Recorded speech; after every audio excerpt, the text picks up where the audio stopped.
Welcome to Woo Woo with Rachel Dratch, the podcast that explores the unexplained with humor and curiosity.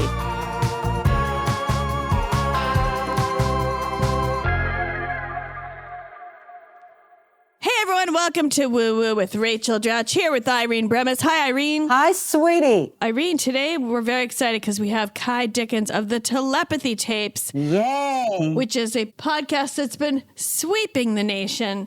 And Irene, as you know, Telepathy Tapes starts off dealing with nonverbal autistic, largely children who seem to exhibit telepathic powers. It sort of starts off that they have this connection to their mom, but then it moves out, it goes out into all sorts of woo-woo topics. But I know this is sort of near and dear to your heart because you have a brother who is autistic. And I don't know if you want to say that you've had some sort of personal responses to hearing Telepathy Tapes, if you want to go into anything you noticed about your brother growing up or now. Yes, I did actually. Growing up, my mother always said that my brother was psychic. And of course, I didn't believe it. I feel bad because I feel in many ways I was gaslighting her every time she said that my brother did have psychic abilities.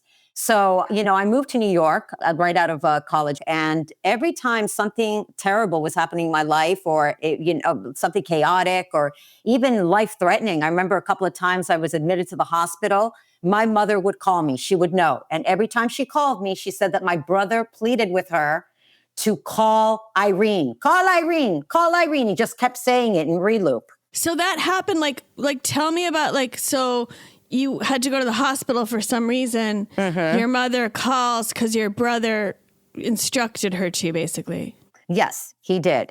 He got very agitated, my mother said, and kept saying, call Irene, call Irene, call Irene. And I was in the hospital. But did something like that, did these things happen frequently over the years? Or, hopefully you weren't in big trouble frequently, but when there was something happening, your brother seemed to somehow have a sense about it. Oh, absolutely. He had a sixth sense. And it wasn't just, happened not just towards me, other members of the family too. Like when my sister got into a car accident, he was agitated and he was asking my mother to call her. We lived together at the time. And, when my aunt had a health issue, he said, call Tia Markela, call Tia Markela. I just kept saying that, very agitated until my mother called. It's been many years of him just tuning into that and urging my mother to call. And we could never get away with anything. If something was going on in our lives that was chaos, Jimmy, that little tattletale, knew all about it, sweetie. There were no secrets in my house. And we'll get into this more when we talk to Ky, but you have told me he's not completely nonverbal, but he's almost nonverbal, right? Is that how? Yeah. So when he was saying call, how were his speaking skills, or how did he communicate? Well, he's minimally verbal and he speaks trepidatiously. His vocal cords are strained. You can see that it's not very comfortable for him, but he really needs to check up on us. So he's yelling he's pushing past the pain of using his vocal cords. And he's like, call Irene, call Irene. I mean, he really can't calm down until my mother calls us to find out what's going on. Wow. So I remember you were telling me this even before we heard Telepathy Tapes. You were talking about this term of indigo children, and you said, long before we even heard of this as a thing, I guess you had heard of it as sort of an anecdotal phenomenon, and then you had your own stories. Is that what you would say? Yes, I would. In the beginning, it's always hard for me to wrap my head around it.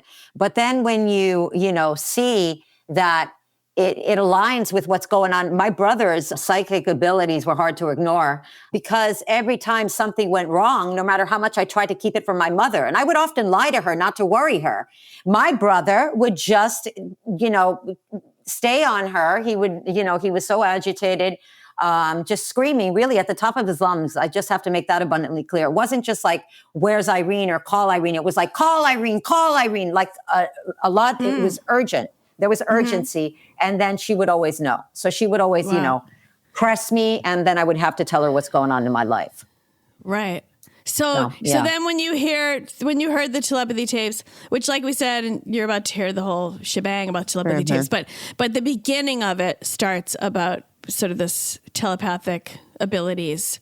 So when you heard it, did you feel like, did you feel this like light bulb moment of, oh, this has happened for other people? Yeah, I really did, and just listening to the stories, and this is happening between the parents and the children and even other siblings. I did kind of feel good that the siblings didn't believe it. There was like a case of an autistic child where the sibling was like me, a little bit of a gaslighter, and didn't believe it until it was happening so often that you can't ignore the fact that it's happening and it's real, So, but yeah, it definitely lit up a light bulb. And I was like, yes, this is exactly what my brother does. It's just great to have support around it, Yeah. To have other people going through the same thing. All right. Well, yeah, I just wanted to hear your own stories around your experience with your brother. So now we'll expand the conversation and bring on Ky. Well, Irene, it's happening. Today's the day. We have wrangled and cajoled, and we are here with Ky Dickens of the Telepathy Tapes. Yay. Hi, Ky. Hi, Ky. Hi, it's a pleasure to be with both of you. Thank you so much. Well, as you know, this is our woo-woo podcast, and I don't remember. Someone recommended Telepathy Tapes. I started listening. I was riveted. And then it just like, as you listen to more and more episodes, then it blows out to so many different topics. It's like a woo-woo smorgasbord. And anyway, so then we were very excited to talk to you today. I'm thrilled. So I guess, this can be like free-flowing convo, but I guess just to start, I guess we were wondering how you came to make the Telepathy Tapes. How did you get connected to this whole world? And one other little thing is that I might have mentioned, but Irene has a nonverbal autistic brother. I do. I have so many questions. Especially curious. Yeah. And so we actually have a personal connection to when she heard this. It was more than just your average Joe listening. Yeah, but anyways, how did you come to be involved or create this? Yeah. I mean, historically, I've been a social issue documentary filmmaker, caring about, boring stuff. To most people, right? It's like affordable and accessible, abilities to get health insurance or paid family medical leave or LGBTQ rights, especially like in matters of faith and stuff like that. So this wasn't my typical world by any stretch of the imagination. And I actually had kind of two friends die. And they were really like good people kind of in the prime of their life. And I was kind of going through my own, cognitive dissonance. What does this all mean? Where are they?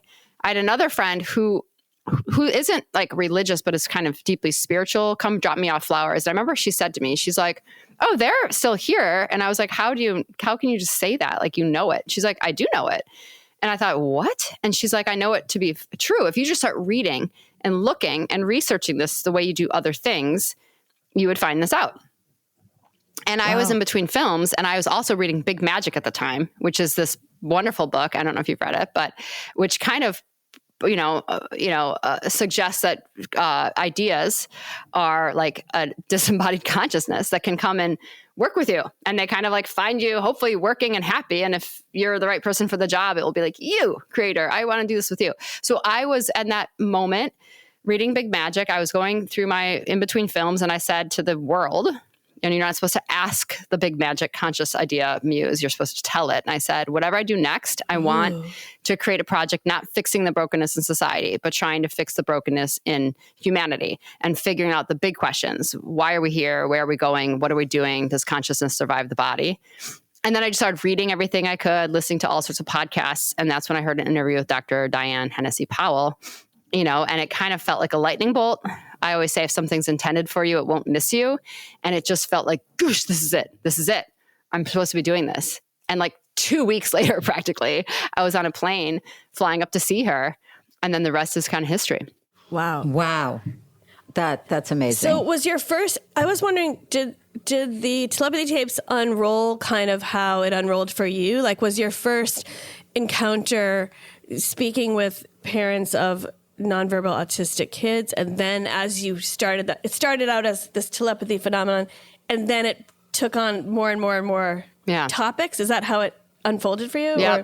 Every single time, yeah. I mean, and what I mean by every single time is I even just got off the phone with a person I've never met before. It was two twin boys that are in their maybe 20s in Israel, and their parents or their mom. And they were like, we discovered the telepathy first, and he's verbal and he does mind reading, but he can also do this, and he can also do this, and he can do this. So it's always like the tip of the iceberg, I think, is the telepathy. At least that's what I've discovered. I think that's how it is with a lot of parents. That's their first discovery.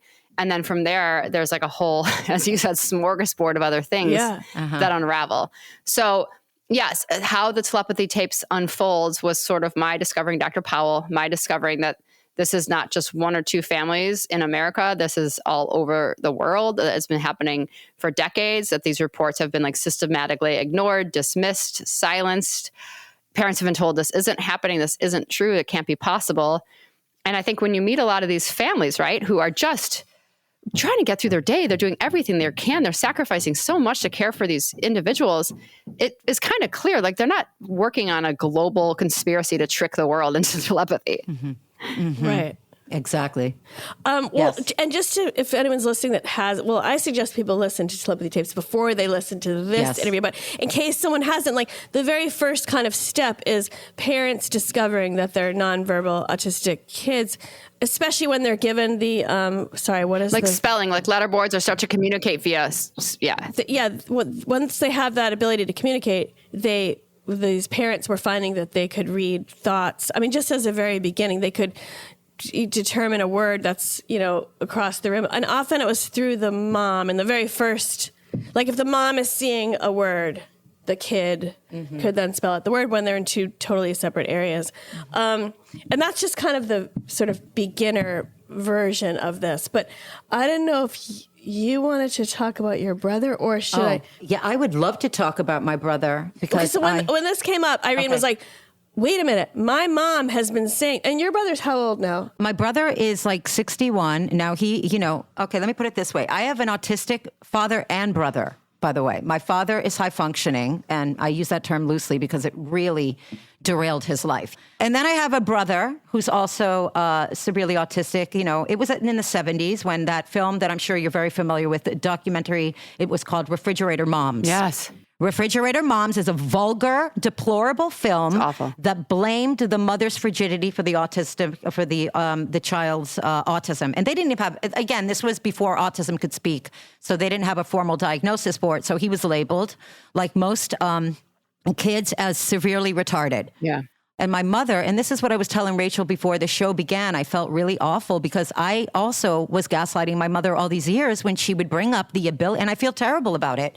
Like, what would she say? What would she say? Well, I'll tell you. First of all, she said, my brother was speaking French, Greek, and English when he was 1.5. I know that sounds impossible. This is her story, and she's been sticking to it for years. And Irene's Greek, and her parents speak Greek, just to give some context. Yeah. Exactly. Yeah. But I'm Greek, and my mother, yes. And in the telepathy tapes, like just for listeners who haven't heard it, like this language gift, I would say, is in this bouquet of quote unquote spiritual abilities that a lot of the parents say these non-speakers have, and that have borne out, and teachers will say it too. So, okay, go on. Yeah. So it's, in all these years, I'm like, come on, Mom, you're exaggerating. You're being hyperbolic. But no, it's true. Like, she really has always stuck to that. And then he stopped speaking at 1.5 years old. It was like somebody just pulled the plug. And that devastated my mother, because my mother and my father, just a little background information, were an arranged marriage. So she had no idea that my father was, she knew that there was something wrong with him, but again, she didn't know what it was. And now she had an autistic child. So it really derailed her life, and it caused a lot of problems. But when I listened to the telepathy tapes, I realized that this was like a very eureka moment for me. It was like the gravitational pull of reality, that my brother has been doing a lot of the things that you mention on the show. He doesn't have I don't even know what you call that. The spelling facilitator. The facilitator. He doesn't have that. But does he communicate at all? He's minimally verbal. Now, they told him he would never speak, and he's not in there. My mother has taught him Greek, though. But you could tell he speaks with trepidation. They told her he would never, ever speak. He speaks Greek, he speaks English, but it's kind of painful. He doesn't like to speak English, and he also has those very coarse inflections when he speaks, and it almost feels like he's struggling to speak, but he does. But he has a lot of the stuff that you were mentioning, like he doesn't have the speaking, the spelling iPad, the spelling iPad. So, and they can get very, very violent, you know. I mean, he self-harms and he could bust holes in the walls. And my mother, if she gets in between him, you know, it's even dangerous for my mother, because I feel like he's trying to express himself and he can't. I wonder if you should try to teach him to spell, because it's not too late, you know? Mm-hmm. Well, didn't you just order the... I did just order one. You inspired me to get one for him so that he could start, you know, spelling on that. But he's, you know, that's why they have helmets for kids like this, you know, so they don't self-harm. So you had a few, like when you heard the telepathy tapes, you had some sort of remembrance of, oh, my brother... Yes. I did. Right. He has a psychic ability when he knows something's going wrong. He also has a hard time feeling his own body, and not in the sense that you talk about it, Ky, but this makes sense. It was a chilling realization for me. My brother will guzzle like hot chocolate or anything that's piping hot. It's the weirdest thing, and he won't even get harmed from it. I don't understand that. It's wild. He's almost impervious to pain, my brother. And I think that's disassociating in a way. Yeah, that is so interesting. I've not heard that.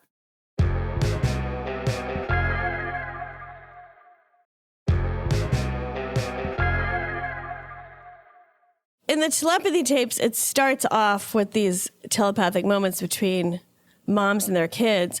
And then also, like, someone sent me, I'm sure you've heard a lot of the, you know, the debunking. And so I've listened to that before I got on here just to see what it was all about.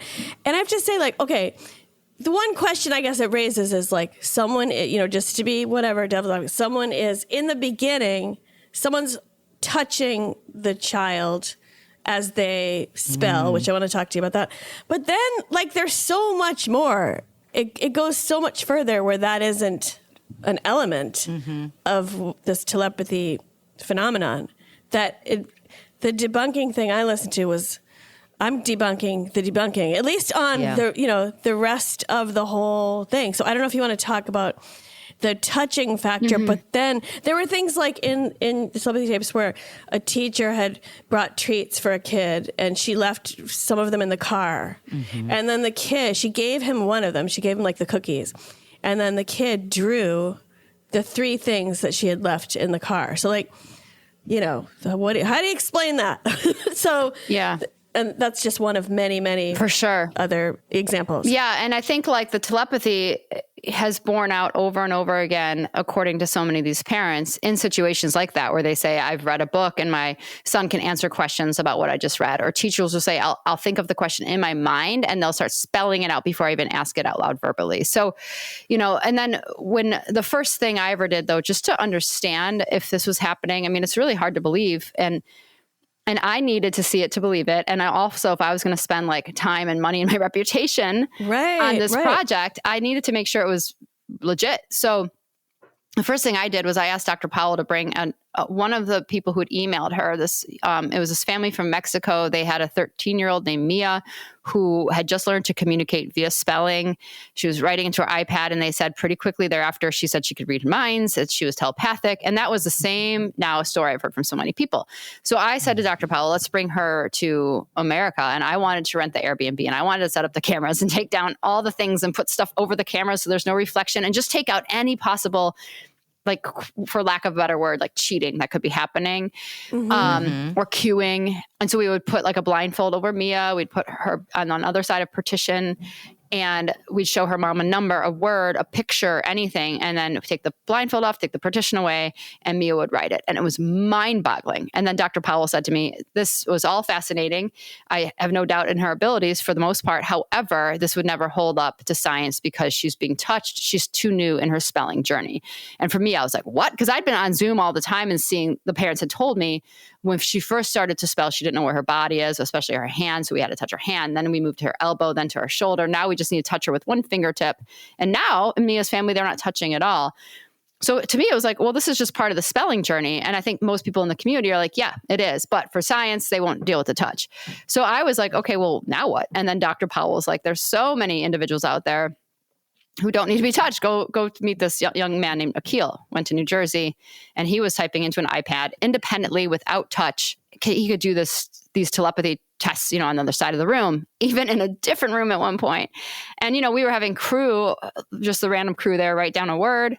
And then Akil from across the room would start spelling it. And if we crossed out a word and started writing a new word, he'd start spelling that word. So I think, wow. It's like the people who are trying to debunk the touch online. It's so funny because in the show, we debunk the touch. We're like, I think she was telepathic, but we were like, that test won't work.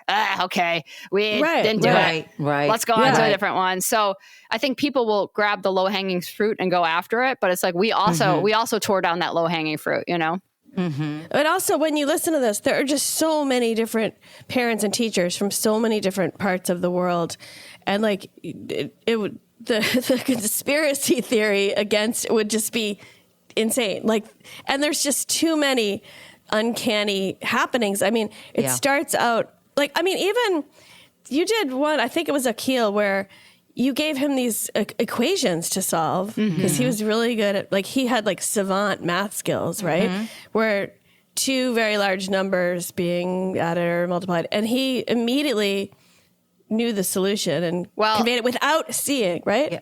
I think it's funny, actually, what you're saying, that it was a savant math skill, because this is what happened in Mia's family, Akil's family, all sorts of families, where they would think my child is a math savant because if I put two huge numbers together and ask them the answer of these gigantic numbers, they'll know it. But what was determined is so like at one point, I know with Mia's family, and I've heard the story now multiple times, where the family didn't hit the equals on the calculator by accident or whatever. And then the child was like, I don't know. And so then they realized, oh my goodness, they're seeing through my eyes, or like somehow telepathically. That's what was going on. Oh, so wait, you mean like the person did it on like a calculator? So they were like seeing this telepathically, they were seeing it, yes, as opposed to being able to actually adding it. Yeah, that's really interesting. So they're like seeing it with their mind's eye. Sort of. And so I like this because when we went to go see Akil, Dr. Powell wasn't with me, and I'm not a scientist, so I was like, wow, what do we test next? And so this was a test where I was like, how do we prove that like this is something we wouldn't know the answer to, that there's no way. So I would just ask Manisha really quick, okay, multiply 975 times 1245, 6, whatever, and hit it equals. Because it's like, she's not knowing the answer, I'm not knowing the answer. Like, I made it up on the spot, but then the second the answer appeared on the calculator, Akil was like, 5, 4, 3, 2, 1, whatever the number was. Yeah. Well, even now there's another, the whole series has so many mind-blowing stories just in it. Absolutely it's like mind-blowing. when you're done listening, I felt just shifted on a cellular level. I found it very comforting too, because I always say, like, even doing this woo-woo thing, like we have people come on and tell their ghost stories, which I hear you have one, by the way, but and it's kind of goofy sometimes and da-da-da, but sometimes we go deeper, and there's certain stories we've heard that I find very comforting to know that we don't know, like to know that there's another level. Even the thing you said about the book, what was the magic book? Oh, is it Elizabeth Gilbert? Big Magic, Elizabeth Gilbert. Yeah, Big Magic. Yeah. Even something like that. I hear that. I'm like I love anything that twists my current. Yeah, and bends reality or shifts, like you said, the paradigm. Also, it's so comforting for the parents. I can't imagine the joy that you're giving them when they've been told for years that their children aren't in there. I've had friends that have given birth, and they told me, I don't like my infant. You know why they don't like the infant? Because they haven't bonded yet. Right. So it's almost, bonding is very important. And when somebody tells you your kid isn't in there, it's like, it's traumatizing for the parent. Yeah.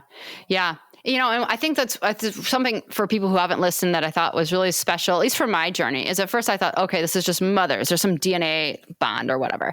And then I start hearing from people, no, like this can happen with, sometimes fathers have the closest bond that's also telepathic.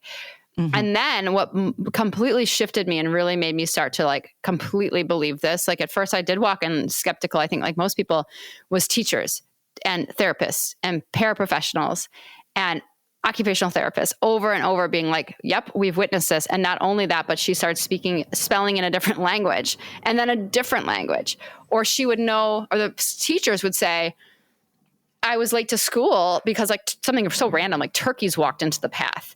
And when I got there, she started telling me the turkeys walked into my path, and that's why I was late to school. So there were so many things like this. And when the teachers started saying it, I think for a lot of parents too, who didn't believe, like sometimes the mom believed and the dad didn't, or vice versa. But then when like the principal's calling home saying like, there's something going on here. Because they don't have that emotional, like deep emotional need to have their kid. They're just, I mean, not just doing their job. Obviously they're invested in it, but that's another level of they're just reporting what they're seeing and experiencing. Yeah, that's right. It's so comforting. And also, I was going to say, there were some examples about kids that knew languages that they'd never heard or learned or anything, and they would kind of describe it like they're just tapping into some sort of consciousness where they know this language. And that also relates to the guy that could name pi to 20,000 digits. Like there's just no way to explain that. And he would describe it that he was sort of getting the next digit from some sort of plugging into consciousness. He would see these colors that told him which number was next. So there's certain things, like, I don't care how much of a skeptic you are, like how do you explain that? And also, Ky, when you were talking about this has been historically recorded. I mean, I don't know if you ever read, how biblical are you? But the book of Enoch, for example, it talks about how information from the Watchers were given to people to explain these intricate pyramids that were constructed that, were so out of reach for the people at the time. So, I mean, this has been going on, this consciousness that's been plugging into people historically. Yeah, I don't think it's new. I think people are just rediscovering this. It's like the telepathy tapes was like, hi, humanity. This is you, humanity. Like, but we've forgotten, right? And I think what we tackle a lot in the show is this materialistic paradigm. And that's not like wanting fancy purses. Materialism is, in this sense, is a scientific paradigm saying what's real it's only real if you can measure it and observe it.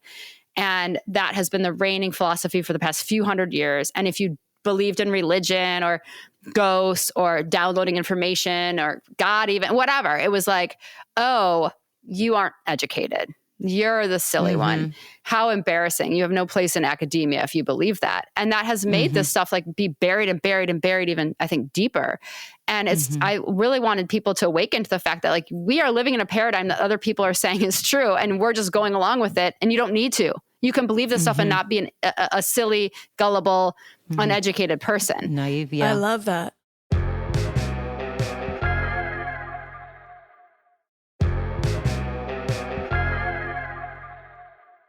One of the biggest takeaways for me is what you're talking about where consciousness lies in the sort of science, the scale of science. And you described it, I guess this is the work of Dean Radin. I think a few people have actually contributed this to the theory, so I don't know who to credit with the pyramid, but I can. Okay. Yeah, if you want to go into that, because that was like, I had like a revelatory moment when I heard that. Yeah. And it made everything kind of make sense. So Right. Yeah, so episode 6 in the Telepathy Tapes is our science episode, which is like, okay, now we've done 4 episodes showing telepathy tests and kind of bearing out some really valid over and over experiences around this telepathy. And then we also bore out like the teachers experiencing this. So then the question becomes, why? How is this possible? Because if this is happening, our current materialist paradigm doesn't account for it. So what? So then I started talking to some scientists who said, hey, look, we've been studying these quote unquote PSI abilities for a long time. These are things like clairvoyance, telepathy, remote viewing, where you can see something from somewhere else. Yeah, woo-woo. All that. Yes. Woo-woo. Yes. And so they were like, and near-death experiences. And a lot of this research has been peer-reviewed, has been tightly controlled, and is very statistically relevant. There's no reason that this should be happening. So anyway, one of the things that was very fascinating then, was talking to Dr. Dean Radin. He said, here's how we can understand it. Or the world right now has a materialistic paradigm where it's like these hard scientists are the base of the pyramid, right? So it might be like physics and biology and psychology and math, and all these things make up the world. And the laws regarding those things are very true and great, and we shouldn't throw out those textbooks. But at the very top of the pyramid, we say consciousness is the result of all that, right? this wonderful experience of the world that we do not know where it comes from or why it's there. But forever, the materialist paradigm says this consciousness is a result of all these physical things below it. And this new post-materialist paradigm that a lot of scientists are saying, no, this is the actual truth. They're saying that consciousness is fundamental. So the rest of the pyramid can stay the same, but you take consciousness from the tippy top point, put it on the bottom. It's the basis of everything. And if consciousness is the most fundamental thing, then the whole world kind of bore out of that. And that would then explain things like psi abilities, telepathy, abilities to connect with the other side through mediumship, remote viewing. And if you think about it, like if you two look around your room, what came first? Was that a thought or did the thought of this room come after? Everything on this planet was a thought first, except for the planet itself. That's a great, and I love, I'm sure you're familiar with the book by Joe Dispenza, Breaking the Habit of Being Yourself, about quantum physics. And I mean, that was just mind-blowing emoji. And that's exactly what it talks about. That's literally what it talks about. Our thoughts create matter and they actually form things. Yeah. They form things. Yeah. So, oh man, it's just, Well, it's for that, brilliant. picturing that pyramid, like I think we've always imagined like consciousness is created in our brains and it comes from our minds. But this flipped it. And so many of the stories in Telepathy Tapes flip it, where there's people with the ability to plug into the consciousness that's there and sort of almost tune into this like TV station or something and receive information, predictions. I don't know, so many things. It's incredible. And also, when I think about even technology, guys, I feel like we're making technology do the things that we want. Like, for example, Elon Musk is coming up with a trick called the Neuralink, right? Where you're going to put an implant in your head so that you have telepathic, and they can mind control you, by the way. Stay away from the chip. Anyway, the point is that we are doing things that mimic our abilities already. We're plugging in, technology is ubiquitous. We can instantly contact each other globally. We can do that. The hill could be Google. We can access information spontaneously by Googling something. So we're trying to mimic what we have. Where do we get that? It comes back to the rhetorical question, does art imitate life or is it the other way around? I mean, how can the creation create the creator? Right.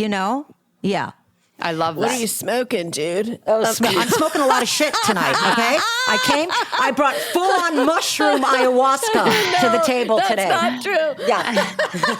No, it kind of is. That just sounded like, I know it's not true. like, did we create the creator or is the creator? Right, exactly, though. Like, seriously, how can the creation, the creator came before the creation, and we're desperate for this. Everybody really wants this, but we're doing it through technology. Yeah. Yep, you're right. And it's all there, I think, it's already. As for, you mentioned the hill. So the hill, it's weird. Like, I don't want to do all these spoilers. I've already done a lot of them, so I don't know. I'll put a thing. Listen to Telepathy Tapes before. But the hill is well, do you want to explain it or? Yeah, I can explain it. So, I started meeting more and more families. And when I went down to Atlanta, I met a wonderful parent named Katie and her son Houston. And her son Houston had mentioned that there's something called the Talk on the Hill, where various non-speakers will hang out and connect telepathically. It's like a telepathic hangout room where they go with their mind. I didn't know what to make of that at first. Like, I had already seen the telepathy repeated over and over again, so it was impossible to discount anything the non-speakers were saying. But then I met Houston's friend, John Paul, who's kind of more like a younger brother to him.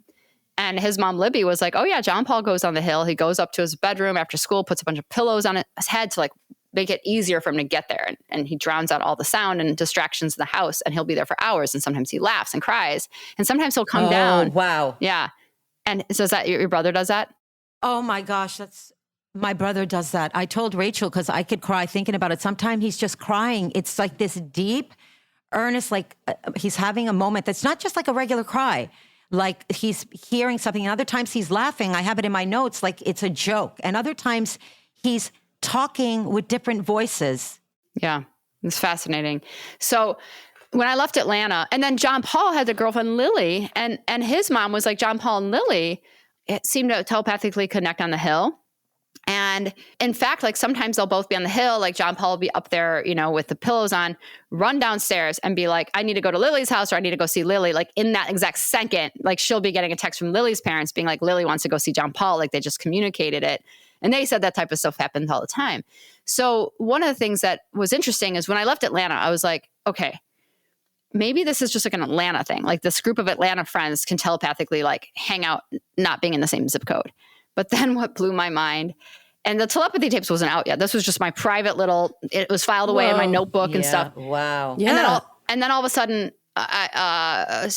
someone connected me with this minister in Arizona who runs like one of the largest youth ministries for special needs kids. He was like writing a book because he was like, there's a miracle happening in my congregation where these non-speaker kids can tell the future. They can connect telepathically. You know, he didn't know this was happening anywhere else. So I hopped on Zoom with him to be like, oh, dude, you're late to the party, you know? And no, but we talked and it was lovely. And then he was telling me stuff. He's like, you know, there's even stuff that like inside jokes or something that I don't know where it's coming from. Like I was on Zoom trying to connect one kid from my congregation to another kid in, you know, Minnesota the other day. And when they were getting off, they said, hey, let's meet on the hill. And he's like, what do you think that means? And my jaw was on the ground.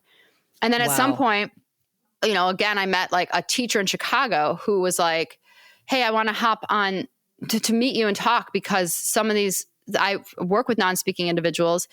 They have telepathy, but not only that, they seem to be able to see spirits and it's accurate that the messages are telling me. So I hop on Zoom with her.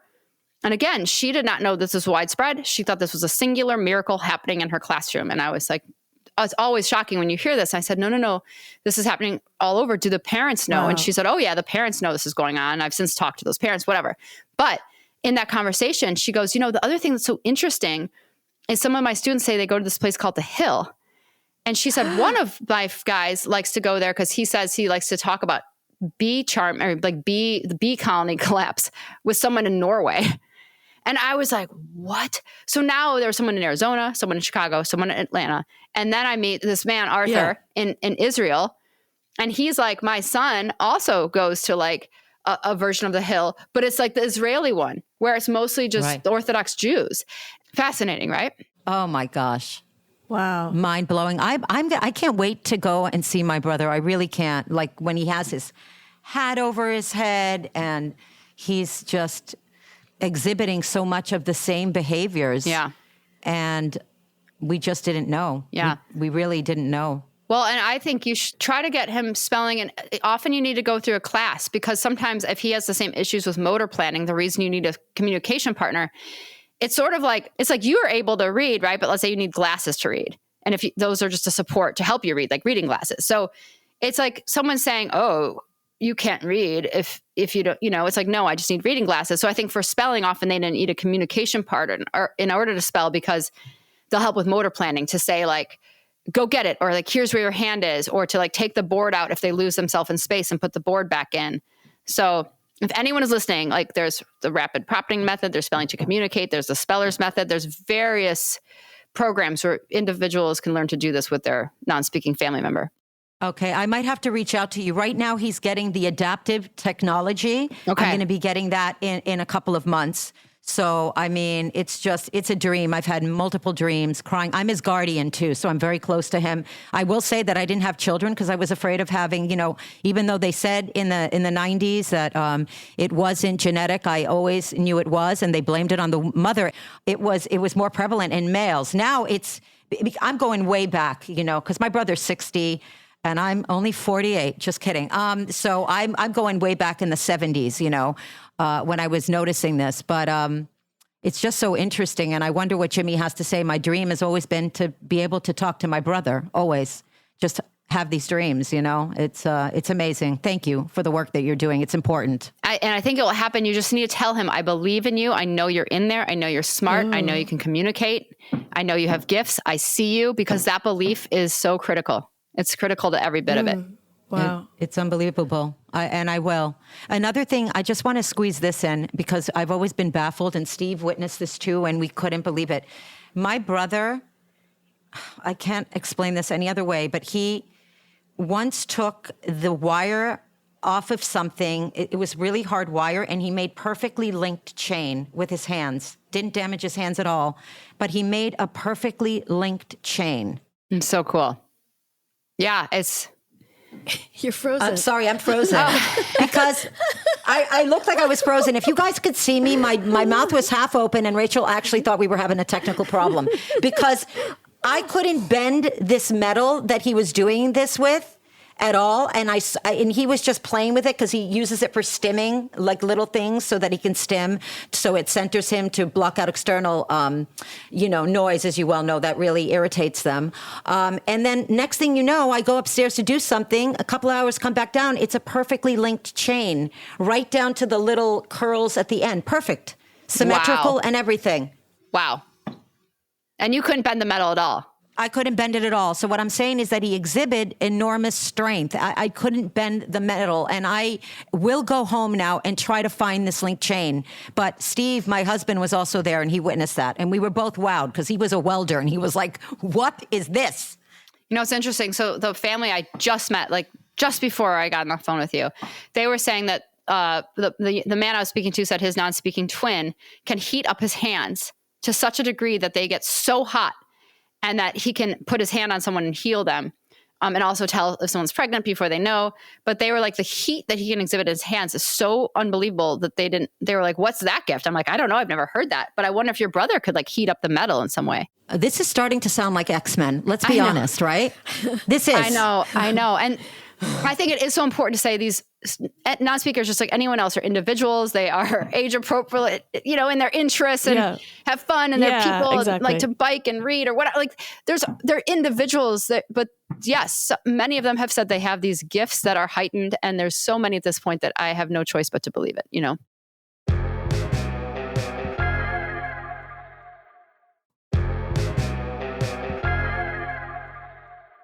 And you've said also in the tapes, like there was, people that knew when someone had a illness, or people, like there was the kid that became sort of friends with the author who was in a totally different state.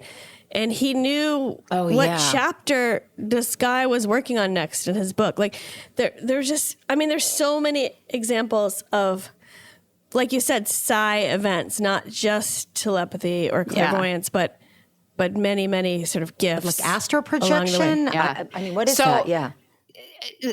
Okay, I just have to tell you. So right after the Telepathy Tapes came out, we were getting so many emails about stuff that we were trying to unpack that then we were like, okay, we're going to have like a follow-up season or something called the Talk Tracks, where we're unpacking a lot of these questions.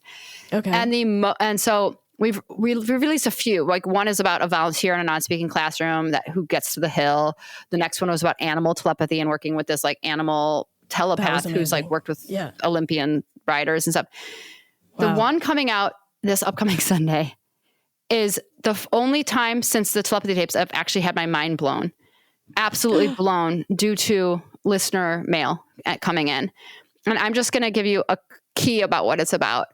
Okay. It's about a haunting that happened in a house, but it's not a haunting because the family was seeing this ghost, but it wasn't someone who was passed. It was a woman who was dying down the street, and she was projecting her consciousness into the home, and the family was seeing it. Every time she was in a coma, she was like in the house. And there's a scientist talking about how they like saw this and proved it and what it was and how this is actually a thing that happens. But when I heard this story, it was like the first time, like, and now everything that's Telepathy Tapes, I'm like, old news. Whoa, wow. And this was the first one where I was like, what? And we have another woman on this episode too, who's like, oh yeah, like I can sometimes hear. Oh, the whole reason this happened, I should just back up, is we started to get a lot of emails from people saying, hey, you should look at Alzheimer's and telepathy, people in comas and telepathy, nurses saying this. And I was like, what? What? We're not, what? That doesn't happen. Like, I was just like dismissive of it, like thinking like that can't happen. But we were getting so many that there comes a point where you're like, okay, we need to look into this. Let's talk to one woman. And then we talked to one woman and it was like, oh my goodness, this seems to be a thing. And so anyway, I just wanted to let you know, like a fair good amount of woo will be in this Talk Tracks episode. Okay. That's amazing. Yeah, that's data right there. I was going to ask like how, just so I don't end up like recapping every episode, but I was going to ask how this has shifted you as a person. I mean, I know it's shifted me, and actually I listened to it a while ago, and now you're just reminding me of all these things. And there's something just uplifting about listening to it. It's like fascinating because I'm into all this stuff, but it's also sort of, I don't know, like gives like healing and uplifting vibes to me when I hear these stories. Yeah. But how has this changed or shifted? Obviously, this has taken off. I know you were just at the iHeartRadio podcast awards, right? Yeah. Wow. I don't know, not to turn this into showbiz, but I mean, this thing is taken off. It took off. And so how it is needed to be heard. It's changed you like career wise, but what about, I don't know, your center, whatever you want to call that. Well, I think majorly, like I didn't believe in any of it's not I didn't believe in any of it. I thought a lot of the stuff I was hearing was really hard to believe. Like I had a very hard time believing in like medium abilities and psychic abilities. And I didn't know what to make of that type of stuff. And like certainly telepathy felt completely out of the realm of possibility. Like even the fact that like rocks have power and stuff like that, like none of that was something I believed to be true. I didn't discount it totally. I just was like, it was woo-woo, right? And and I considered myself like a serious nonfiction documentary filmmaker. And so it wasn't my world, which I think is what makes it so special, because I wasn't totally sure even if our like souls survived death. And now after meeting so many families, so many teachers, so many paraprofessionals and occupational therapists and parents and siblings who've talked about the telepathy, have talked about their non-speaking children, or talking to non-speakers who say over and over that they can see the other side, that they can communicate with people on the other side, that they can travel outside of their body, that they can read minds. I believe it now. Like there isn't, I believe it. And that belief is comforting, because I also have no doubt that we continue after we die now. Absolutely. And I think what that does to your life and to your comfort level can't be matched. So I am a different person than I was 3 years ago, and I love it, because the other thing that I have learned, which again, the skeptics will hate this, but non-speakers tell me this all the time. In order to see these gifts, you have to believe it. In order for us to share them with you, you have to believe. Like love and belief in each other is the baseline of everything. And I think Absolutely. Unconditional love. And when you approach the world and with that belief in people and each other, and look at someone who can't control their body, and instead of thinking, oh, poor them, or having pity, or thinking they're not in there or whatever, but being like, you are in there and you're extremely unbelievably special. And I know you can't control what's going on with your body, but like what you do have to offer is wonderful. Like, I mean, all of those things I think help us and have risen my, elevated my frequency, if you will. Right. Yeah. That's beautiful. And it makes sense, because love is a unifier and hate is a divider, So if we are unified, that's what consciousness is to me. It's collective unification. Yeah. And and the final episode of the Telepathy Tapes is like, I just kind of cede the floor to the non-speaker so they can share their thoughts and feelings. And when people listen to that, it's like all about love. Yeah. Love is what unifies. We are all connected. Absolutely. And the overwhelming thought I got from that too is so many individuals are saying, hey, it's not just reading thoughts. It's also, we can feel feelings, as can all of you. You might not realize it, but like what you're feeling, if you're not handling that feeling, like you're pushing that out into the world. Right. Ripple effect. It's a ripple effect. And maybe it's not bipolar. Maybe you're picking up on somebody else's crappy energy, But it is all about feeling. It's just fascinating. Yeah. All of it. And near-death experiences, you brought that up. I'm obsessed with near-death experiences. And, after a while, like, I always said it, and then the mother said it. You want the data? This is the data. I'm like, science. You know what data is? It's 1,000 million people saying the same exact thing, Yeah. It reminds me of, not to quote Jesus, but I will. Though you have eyes, you cannot see. Though you have ears, you will not hear. Some people are so rigidly skeptic, they do not want to believe. And in order to believe, like you said, Ky, you have to want to believe. Yeah. Yeah. It's interesting because we're doing a big episode on near-death experiences is in season 2, maybe even 2 episodes. So get ready for that. But, because that was the thing that I was surprised by. Like one of the biggest like groups of people to really resonate with the Telepathy Tapes have been people like going through abstract grief, like who are really in the throes of grief and felt healed or connected to the other side of their loved one after listening, and believing their loved one continued. Wow. So, but I think you're right. And that's the thing I have learned too. Like at first it was like, okay, the skeptics like this, I believe, like I've said, we can prove this, we can validate it. Let's show. And then some of the non-speakers and their families and even other scientists have said, stop obsessing over that because you're going to ruin the message. Like some people just won't believe. Right. Yeah, they just won't. Yeah. Yeah. And don't spend your energy trying to bring them into a car that they don't want to go in. Just start driving that car with everyone on board and like explore where this goes. Yeah. You know? You hear that, woo-woo listeners? I love that. I'm always like, don't think I'm crazy. I'm just... Yeah. There's always But, a proclamation. I'm sure, like, you've gone through this too, like, you're a documentary filmmaker, like, do I want to be out there at this point? But then it's like you said, you just, here's what I've heard. Here are the stories I've heard. Here's the research that's been done. Right. And take it for what you will kind of thing. Well, and again, I think, Rachel, it comes back to this idea of like that materialism. Like people have made us to feel silly if we even talk about this stuff. Right. And yes. I've like thought about this. If you think about in the olden days, right, where people would be like, the earth is flat. Don't go explore it, man. It is flat. If you take your boat too far, you're going to fall off. And then some explorer was like, I'm leaving Sweden and I'm going to sail. And then they found Iceland. And then they came back and they were like, there's this place with like black sand and like black stone rocks and like aurora, like green, things flying in the sky and like geysers coming out. And probably like some of the people on shore when they came back were like, you're lying, you're full of it. This is not true. The earth is flat. You're just lucky to be back. No one else should go out there. And some people were like, I believe you. This is amazing. Let's go explore further. Let's keep going. Ooh. And exactly. So it's like the skepticism can keep you on the shore. That's right. Oh, That's I love great. that. I love that too. Skepticism can keep you on the shore. Yes, it can. Irene.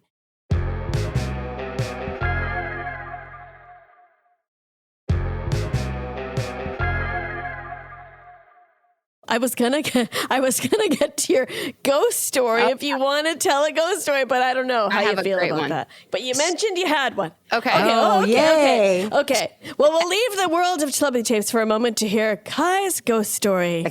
And put your flashlights up under your chins. Yeah. Okay, go ahead. This is a good one. Okay. So for those who did listen to the Telepathy Tapes, they might remember my camera guy, Michael, who was like, he was really skeptical and needed to try every blindfold on and didn't blah, blah, blah. And then at some point when he saw the telepathy over and over, he was like shaking and he has since now believed. So I think a lot of people could relate to him. But Michael is he's been my camera guy for a long time, a good friend. And so we've traveled a lot. So we were traveling to Oregon to film a scene for a project I worked on a few years ago, a film called 0 Weeks. And I think we had like a pretty low budget and we were going there and the person that I was filming was like, I've been fixing this house up as an Airbnb and like it's just gotten finished. Do you want to stay there and like test it out and you can stay there for free? And I was like, oh my gosh, that's so nice. So Michael and I get to this house in Oregon and it had like a downstairs and then off of the kitchen was like a tiny stairwell up to an attic with a bathroom. So Michael was going to go stay up in the attic and I was going to stay downstairs. And it was really cold. And there was like a space heater in my room. So I went to bed that night and I'm sleeping. And all of a sudden I hear like the space heater start rolling across the room. And I thought, well, that's weird. Maybe the room is slanted. And so I'm annoyed because I get really cold at night. So I rolled it right back next to me. And then in the middle of the night, like I woke up freezing and the thing was unplugged. And I'm like, what the heck? So when Michael, I think I actually marched into like Michael's thing and stairwell. And I was like, did you unplug my heater? And he's like, what? Like what? And I'm like, why would you go in my room and unplug my heater? And he comes downstairs and he's like, what are you talking about? I didn't go into your room. And we kind of like had a spat like a brother and sister. Yeah. And I was like, well, I think it's a weird thing to lie about. And he's like, it's a weird thing to accuse me of. And I was like, fine, I'm going back to bed. And then it was like an hour and I wake up and I don't remember that nothing had happened in that time. So the next night, go to bed again. Same thing. I hear the heater like move across the room and I'm like, what is happening? And I kind of am freaked out. And so then I just like, at this point, I'm like, maybe someone is in the house. So I go like turn on the lights, look in the bedroom. And then I just close the bedroom door and like put a chair under it, put the heater back to my bed again. And then again, like rolled. And now I'm so freaked out. I think I went and slept in the living room. The next morning, we're going to the airport, and the woman who had to stay at this house, she's like, how was it? I want to know everything about the house. And I was like, is it haunted? Because this weird thing was happening. And she basically like stopped the car and pulled over. And she's like, wait, what? Tell me the story again. And I'm like, why are you reacting that way? And she's like, well, I got a really good deal on this house because it burnt to the ground. And the man who lived there, what happened was his space heater had caught on fire. And his bedroom was the room you're staying in. And so this is really weird. And I was like, yes, this is really weird. So that is my ghost story. Wow. We have chills. We have We chills. both have chills. We're holding We look up our like arms so you can, chickens. as if you can see. That doesn't really, the chill factor doesn't happen on this show that often, right, sweetie? Not like this. Oh Wow. my God. Wait, you know what's so interesting? It's like, what? Was he trying to like Protective. protect you? Yeah, protective ghost. Yeah. My wife also has a ghost story that was really good because she didn't believe in any of this stuff. She's way more skeptical than me. And hers is a really good one too. A really good one about a protecting ghost. And this is what I love. It's like protecting sweet stories. So she was going to listen to her friend. I'm still recovering from the first one, but Yeah, go ahead. okay. Go ahead. We need go, some ahead, downtime. Go ahead. No, go, Yeah. go. Okay. So she was like listening to her, and this changed her dramatically. So actually, our friend who's a musician, the one that told me, that started the whole telepathy tapes by telling me my other friends were still right there, she was playing at some like small venue in Indiana. And Kysa, who's my spouse, went to go listen. And she got there early, and like Rachel wasn't even there yet or something. So she was like, okay, I would go to the bathroom. And I think maybe the performance was on like the second floor. I don't know. It was like lower in the building. She asked the guy who works there, where's the bathroom? And he's like, oh, go up 2 flights of stairs and it's right there. Well, she, like, I guess a flight is just one, diagonal of stairs. And she wasn't thinking that. She thought floors. So she goes up 2 floors and ends up in this like dark hallway. And she's like, something about this does not feel right. But she's like, starts walking down the hallway. And then she felt a hand go like this and push her backward. And she freaked out. She goes downstairs and she finds Rachel, the musician. And Rachel looks at her and says, you look terrified, like you just saw a ghost. And she's like, no, I did. Like, I just felt a ghost. So then it was like the guy that ran the venue came down and they were talking to him and they said, is this place haunted? And he said, why? And they said, and they were like, well, why? You tell us why you're reacting like that, which is always the best take when you hear a ghost story because you don't want to feed them, right? Right. And he's like, well, there have been reports that there was a law office on the whatever floor it was, 4th or 5th floor. And apparently he was leaving late, like years ago from work, and was walking to the elevator. And it was like in the old days where like you had to call the elevator, and the elevator like he wasn't there, and he walked into the doors and fell to his death. and they said sometimes he protects people in this hallway. Protecting. And so he keeps them in the dark from walking toward the elevator, and he sits there and protects them. And so it like completely echoed Kysa's experience, and that made her believe in ghosts for the first time. That's a great story, isn't it? It is Yes, a great of story. course. We're These silent. lovely ghosts We're silent protecting. with awe. Wow, you had 2 protective ghost Those stories. are like guardian angels, really. Mm-hmm. That's cool. Yeah. Wow. Oh my gosh, I didn't know we'd get bonus ghost stories at the end.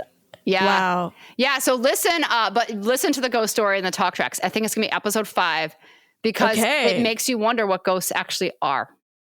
Right. Ooh, Oh, all right. I've got my own theories on that one. That's amazing. Can't wait. Yeah. Yeah. Well, everyone listen to Telepathy Tapes, because if you're listening to this woo-woo, then you're gonna have your mind blown. This is like 10,000 woo-woo episodes if you listen to Telepathy Tapes.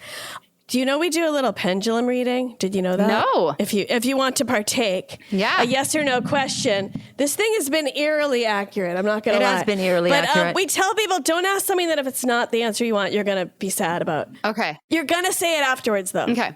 Okay, so it goes one way for yes and the other way for no. Okay. Okay, let's see. Okay, I got an instant yes. Now, what do you get? We do it safety by we each do it. Is that your yes? Yep, that's my Okay. yes. Okay, you got a yes. Okay. Are you happy with it? What was your question? Yes. I wanted to know if I was going to get a third cat because I want one so badly. And I'm like, that's all I want in the world right now is another cat. And everyone in the family is like, there's too many pets. I'm like, we have 2 cats and a dog. We're fine. A double wide kitty litter box. Go for it, sweetie. You're getting You another tell one. them the pendulum, the psi tool of the pendulum. That's right. I'm throwing out terms I don't really know. Well, Yeah. Tell them love the it. pendulum said yes to the third cat. Okay. Oh my gosh, Ky, thank you so much. Yeah. I was anticipating this with such, I don't know, Excitement. Thank you. Well, we can do it And again. wonder. Like you're gonna have more questions. I think the more this goes on, so we'll just do alright. we could do it, as often as you like. I love talking to you guys. It's so much fun. Oh my gosh, thank yes. you. Who do you like better, us or Joe Rogan? Come on, okay, no, no you brainer, don't have to no answer question. that. Yeah, no question. Wait, Ky, so season 2 of the Telepathy Tapes will be. I think we're going to release eventually- it end of September, early October, like we did last time. So people have something to talk about at Thanksgiving with their wacko Nice. uncle, right? So you don't Yeah, have to right. talk about Anything else? fake news. Yeah. Yeah. And is this your main thing now? Like, do you have other? I'm working on the Telepathy Tapes version of the documentary, which is going to be called Signal. And that's going to probably be out early next year, like March or April. Season 2. Wow, that's a great title. Yeah, is coming. And then the talk tracks is really fun. People like it's like lets the Telepathy Tapes go on, if you will. Okay. Yeah. So wait, so there's the talk tracks that's like in podcast form. It's in but podcast Signal, form. Yeah. But Signal is going to be like a documentary thing? Yeah, it's like a documentary. Like Okay. Gotcha. Exactly. All right. It was Thank so you good. so much. All right. Bye, Thank you guys. Bye-bye. Okay, bye. Well, we hope you enjoyed our conversation with Ky Dickens about the telepathy tapes. As you heard at the beginning, Irene has had her own personal stories around this topic. And if you've had any psychic stories with a family member or someone you're working with as a student, feel free to share them with us. You can go to Irene's Instagram, that's at Irene Bremis, Bremis, and message her your story. And that will be open for the next 2 weeks, we think. And then maybe we'll share some of your stories in a future episode. Thank you. Thanks for joining me on this journey into the world of woo-woo. Don't forget to rate, review, and subscribe wherever you get your podcasts. Woo-woo with Rachel Dratch is a Q Code production.